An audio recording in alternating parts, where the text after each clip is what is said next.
22장입니다.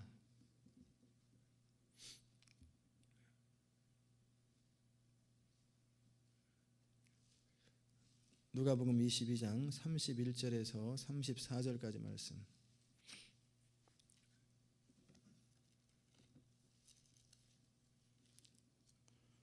누가복음 22장 31절에서 34절까지 말씀 우리 한 목소리로 같이 읽겠습니다. 시몬아 시몬아 보라 사단이 밀가부로 뜻하려고 너희를 청구하였으나 그러나 내가 너희를 위하여 네 믿음이 떨어지지 않기를 기도하였노니 너는 돌이킨 후에 네 형제를 굳게 하라. 저가 말하되 주여 내가 주와 함께 오게도 죽는데도 가기를 준비하였나이다. 가라사대 베드로야 내가 네게 말하노니 오늘 닭울기 전에 네가 3번 나를 모른다고 부인하리라 하시니라. 아멘.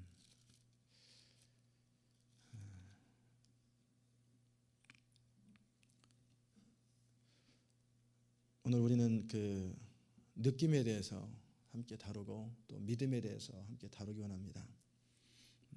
우리가 신앙생활 하다 보면요, 뭔가 충만한 느낌이 있어요. 은혜를 받아가지고 감정적으로 뭔가 이렇게 내가 꽉 찬 느낌, 정말 산이라도 옮길 것 같고 주님을 위해서라면 내가 목숨을 버릴 것 같은 그런 충만한 느낌이 있을 때가 있습니다.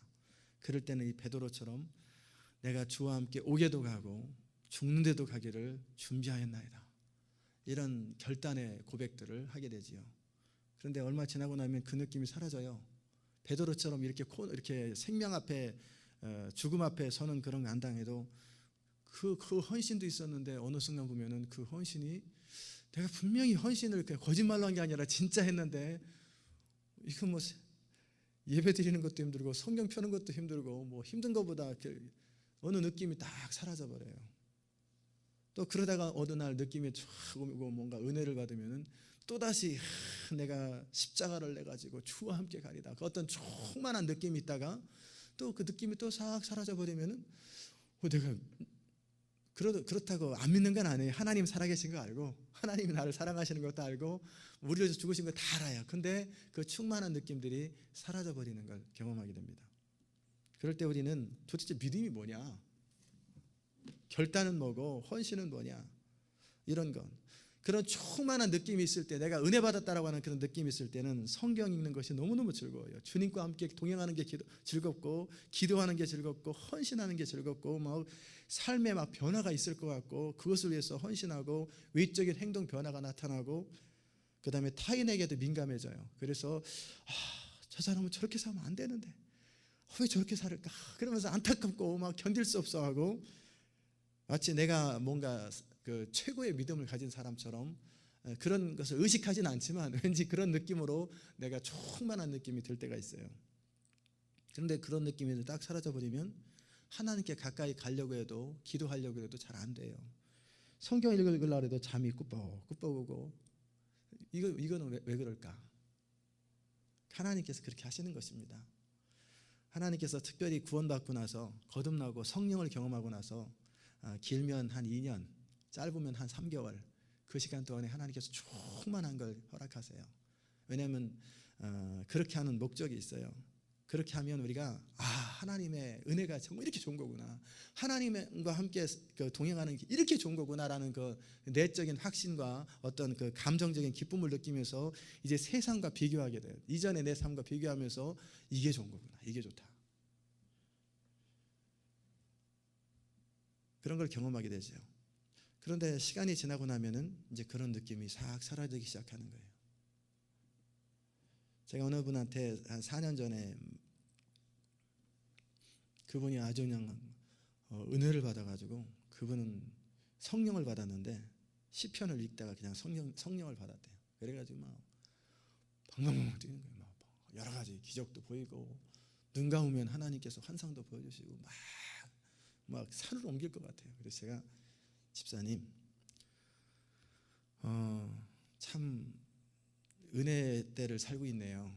근데 지금 바로 그 은혜의 때, 뭐든지 할 수 있을 그때에 자신을 훈련하세요. 말씀으로 철저하게 훈련하시고 성경을 내 삶으로 순종함으로써 훈련하시고 기도 훈련을 하셔서 그때 갖추시라고. 그렇지 않으면 길어야 2, 3년입니다. 그냥 무너집니다. 그리고 나면 내가 언제 그랬던가 싶을 만큼 그냥 뻥 뚫린 느낌이 들 것입니다. 그래서 자기를 훈련하세요. 근데 이제 안 하시더라고요. 우리 교회는 아니었으니까 뭐 당연히 자랑할 일은 없고. 그래서 나중에 만났어요. 몇 년 있다 만나니까 병든 닭처럼 시들시들하고 그러고 있는 그 모습을 바라보면서 목사님 말씀을 그때 들었어야 되는데 지금은 그 열정이 또 안 나타나는 거예요. 아마 또다시 함께 또 충만할 때가 올 거예요. 그럼 그때 열심히 또 자기를 훈련하시라고. 하나님께서 그렇게 하시는 이유가 있어요. 충만했다가 밀물처럼 왔다가 썰물처럼 사라지고 이렇게 할 때 우리가 하나님께 점점 그 기회를 이용해서 점점 가까이 갈 수 있도록 기회를 허락하시는 것이고요. 그 다음에 두 번째는 우리 자신이 어떤 존재인지 이해하도록. 하나님께서 그렇게 붙들고 은혜 베푸실 때는 정말 내가 뭐라도 할 수 있을 것 같고 베드로처럼 내가 옥에도 가고 죽는데도 함께 가고 다른 제자도 이와 같이 하니라. 마태복음 마가복음에 그렇게 돼 있거든요. 정말 그렇게 할 것 같아요. 그러나 그것이 참 믿음이 아니라는 것을 발견하게 하고 그게 네 열정과 헌신과 마음의 고백일 수는 있지만 그것이 너의 삶을 붙드는 힘이 아니라는 것을 가르쳐주게 될 것입니다. 그것 때문에 저도 청년 때는 무슨 생각했냐면 막 충만할 때 정말 충만할 때는 산으로 옮길 것 같고요. 그러면서 그냥 막 사람들이 이렇게 청년들이 모이기 시작하고 변화되기 시작하고 말씀 전하면 회개하고 울고 막 기도원에 데리고 가서 기도하면은 막 은사들을 받고 방언을 받고 뭐 별의별 일을 다 해요. 그런 것도 경험하면서 이건 뭐 저기 한 40이 돼가지고 목회자가 일반 평신도도 이렇게 청년도 이 정도 하는데 목회자가 40대에서 한 4, 50만 명 정도 이렇게 못 모으면 이렇게 목회냐 뭐 그런 생각해가면서 속으로 그 생각해가면서 그 담임 목사님 혼자 막 비난해가면서 저걸 설교라고 하냐 뭐 별소리 다 했어요. 혼자 속으로 그랬는데 제 인생이 점점 코너에 빠지고 위기에 빠지고 막 그러니까 제 자신이 남은커녕 제 자신도 추스리지 못하는 거예요. 허우적 수렁에 빠져가는데 이거 못 벗어나는 거예요. 그러면서 신학교에 이제 들어가고 또 1학년, 2학년 지나가면서 나는 내 인생도 컨트롤도 못하는데 어떻게 다른 사람을 이끌어가냐. 나는 목회 못하겠다. 나 같은 사람은 사람을 인도할 능력이 없다. 뭐 그런까지 막 가는 거예요. 제 인생의 위기 앞에 그때도 하나님이 함께하는 걸 느끼고 또 뭐 여러 가지 기도응답도 되지만 제가 위기와 코너 앞에 칠흑 같은 어둠 속에서 저를 버티게 하는 힘이 뭘까? 그래서 제가 그때 확실하게 깨달은 것이 있어요. 기도응답 많이 받아봤는데 또 기도응답도 아니고요. 어떤 기적도 아니고요. 병 고치는 것도 어떤 내가 신유를 경험해봤던 그 경험도 나를 못 붙들어요. 어떤 충만했던 느낌, 그 느낌도 나를 못 붙들어요. 내가 위기에 빠질 때, 코너에 빠질 때 나를 붙드는 힘이 뭘까? 그것에 대해서 우리 주님 말씀하세요. 불로 태워서 정결하게 되는 것. 그리고 나뭇잎처럼 집처럼 공력이 다 없어지는 그런 게 아니라 불로 타도 태워지지 않는 그 정금과 같은 믿음. 그 믿음만이 우리를 버티게 하는 거예요. 그런데 그 믿음이 어디서 나올까? 믿음이 어디서 나올까? 믿음은 감정일까? 믿음은 감정이 아닙니다. 믿음은 의지일까? 의지도 아닙니다. 믿음은 생각일까? 생각도 아닙니다. 그렇다고 더더욱이 믿음은 몸뚱아리일까? 더더욱이 아니죠. 우리 생각, 감정, 의지는 믿음이 아니에요. 믿음을 이해하는 것뿐이죠. 믿음은 우리 영적인 속사람 예수 그리스도 그분께서 우리 안에 주시고 우리 영 안에서 생겨나는 내적인 확신의 믿음이에요. 하나님과 관계, 하나님과의 인격적인 관계를 통해서 하나님의 성품에 대해서 배워가면서 쌓이는 것이 믿음입니다. 제 인생이 어려울 때 저를 버티게 했던 유일한 것이 뭘까? 제가 그냥 어느 순간 충만한 느낌이 사라져버리면서 제 인생은 코너에 계속 벼랑으로 치닫고 더 이상 갈 수 없을 만큼 깜깜해지니까 못 버티는 거예요. 그러면서 저를 붙드는 힘이 뭔가를 보니까 말씀이더라고요. 말씀. 하나님의 말씀에 대한 저의 신뢰. 그것도 전체 다 말씀도 아니고 다 생각도 안 나요. 한 가지만, 한 말씀. 하나님은 사랑하는 자, 곧 그 뜻대로 부르심을 입은 자들에게는 모든 것이 합력하여 선을 이루느니라. 그 한 말씀을 제가 붙들고 버텼어요. 그 위기 순간을 계속 버틴 거예요. 꼭 그 말씀만 우리를 버티게 하는 거 아니에요. 저한테는 그 말씀이었고 여러분에게 또 여러분의 말씀이 있을 거예요. 그 하나님의 말씀에 대한 나의 신뢰, 이것이 우리를 버티게 하더라고요. 그리고 그 하나님의 말씀을 내가 순종했을 때 경험되었던 그 하나님, 그분의 인격, 그분의 성품, 그분의 하나님 되심을 내가 경험했던 거 있잖아요. 그 믿음으로, 그리고 어떤 인격적으로 내가 영적으로 경험했던 그 경험들이 결국 믿음이 쌓이는 거예요. 그것이 차곡차곡 쌓여가는 거예요. 말씀을 내가 읽고 그 말씀을 내 삶 속에 순종했을 때 그 말씀이 내 삶 속에서 차곡차곡 쌓이는 것. 지식이 쌓이는 게 아니라 말씀에 대한 내 영적인 신뢰, 정말 내적인 확신, 이것이 차곡차곡 쌓이는 것, 이게 믿음이라는 거예요. 이게 변함없는 믿음, 흔들림 없는 믿음이에요. 위기에 가도 코너에 가도 항상 버티는 거예요. 이 교회도 마찬가지였어요. 제가 이 교회 개척하면서도 지금까지 오면서도 잘 되어 왔죠. 지금까지 은혜 가운데 왔지만 부흥하고 잘 되었다고 해서 안 힘든 것도 아니고, 그렇다고 누구랑 부딪혀서 힘든 것 그런 것도 아니고요. 혼자 힘든 거예요. 그러면 한 3번 정도 그만하고 싶다, 도망가고 싶다, 그냥 포기하고 싶다, 그런 순간들이 있었어요. 좌절하고 싶은 순간들이 있었는데 그 순간에 저를 버티게 하는 힘이 뭘까? 매주 사람들이 하는 칭찬 아니에요. 그거 못 버티게 해요. 그럼 사람들이 이렇게 막 오는 건 그것도 못 버티게 해요. 어떤 하나님께서 함께 하시는 어떤 증거들, 그거 아니에요. 그게 아니라 저를 버티게 하는 힘이 뭐였냐면 이 교회를 처음 시작하면서 주셨던 그 말씀, 시편 87편, 지존자가 친히 시온을 세우리라, 그 말씀 한 구절이 저를 붙들었고, 그 다음에 그것에 대해서 계속 쐐기처럼 박는 말씀이 이제 힘들 때 하나님 앞에 서서 누가복음 3장 그 말씀을 통해서 요한복음 14장 말씀, 저에게 계속 그때마다 저에게 확신처럼 주셨던 말씀들이 차곡차곡 쌓이면서 그때마다 저를 버티게 하는 힘이었다라는 거예요. 여러분의 인생의 위기 때, 어려울 때 버티게 하는 힘이 뭐냐면 여러분 가운데 주셨던 말씀들이 있을 거예요. 그 말씀이 여러분을 붙들어요. 그 말씀에 대해서 여러분이 신뢰하고 그것을 놓고 했던 기도들, 많은 말씀을 붙들고 하나님께 심어놨던 그 기도들이 여러분을 버티게 하는 거예요. 믿음은 감정이 아니에요.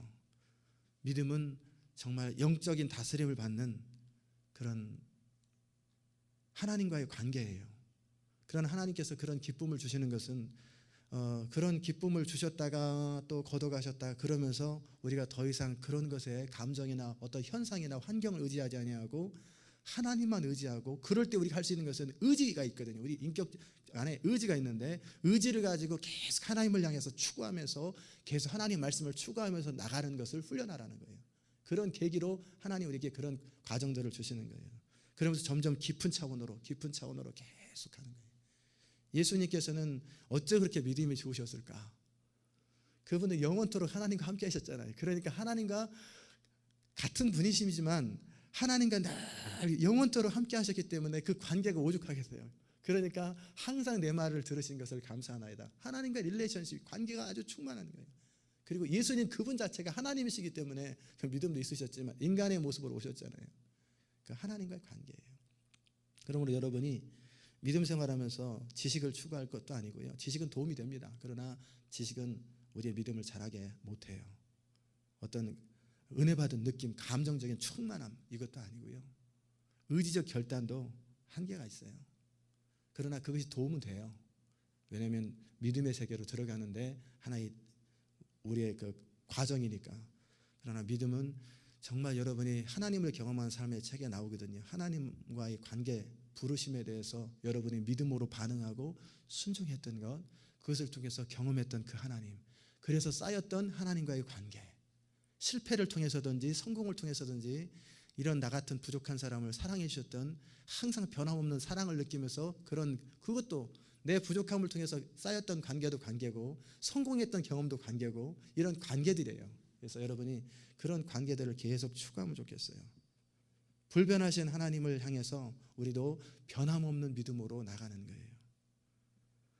여러분이 그 순종 부분을 늘 의식했으면 좋겠어요.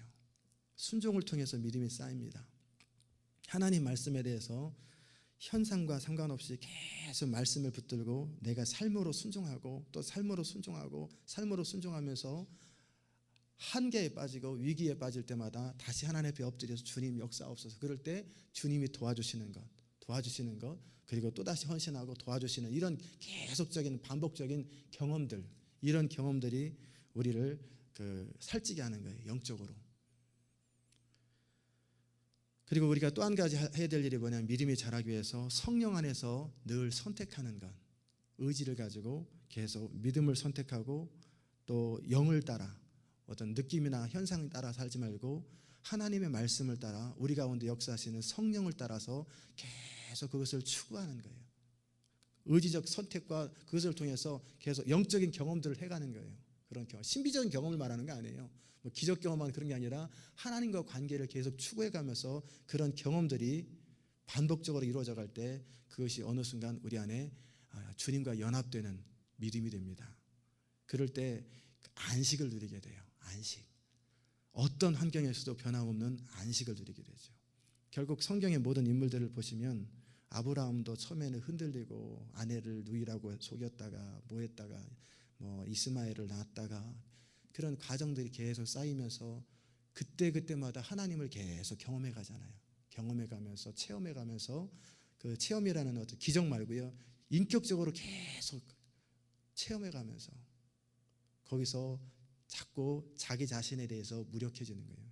아내를 누이라고 속여가지고, 저는 그 장면을 늘 생각하면 그 느낌이 어땠을까.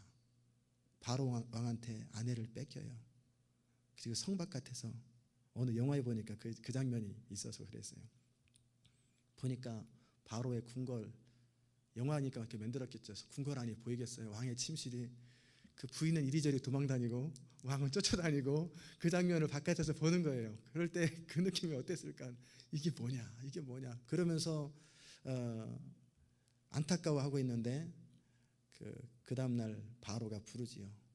하나님께서 어젯밤에 내 꿈에 나타나서 말씀하시기를 이 여인은 선지자의 아내라고 그랬고, 그러면서 하나님의 살아계심을 아브라함이 느끼고, 나는 아내를 믿음 없어서 그 누이라고 속이고 사랑도 배신하고 뭐도 배신하고 이런 존재인데, 하나님은 그 무궁한 사랑으로 정말 나를 보호하시되 내 아내까지 보호해 주시는 확실한 그 하나님의 은혜를 경험하고 나니까 회개하고, 그리고 뉘우치고 부끄럽고, 그러면서 자꾸 내 안에 있는 어떤 것들, 내가 뭔가 가졌다고 생각되는 것들을 다 내려놓기 시작하고, 어떤 거품들이 다 빠져나가는 거예요. 하나씩 빠져나가면서 내가 정말 붙들 것은 그 하나님의 사랑밖에 없구나. 붙들 것은 그 하나님의 신실하심 밖에 없구나. 내가 붙들 것은 하나님의 약속밖에 없구나. 내가 붙들 것은 그 하나님의 능력밖에 없구나. 그런 것들이 차곡차곡 쌓여가는 거예요. 그러면서 무슨 고백하냐면, 이 몸의 소망 무엔가 우리 주 예수뿐일세. 우리 주 예수밖에는 믿으리 아주 없도다. 이 찬송가 가사처럼 우리의 믿음이, 이제 믿음이라고 할 때 원래 그건 대상이 필요하거든요. 하나님 그분의 성품, 그분의 인격 전체를 말하는 거예요. 그리고 그분의 약속, 우리를 향한 하나님의 약속, 믿음의 근거지요.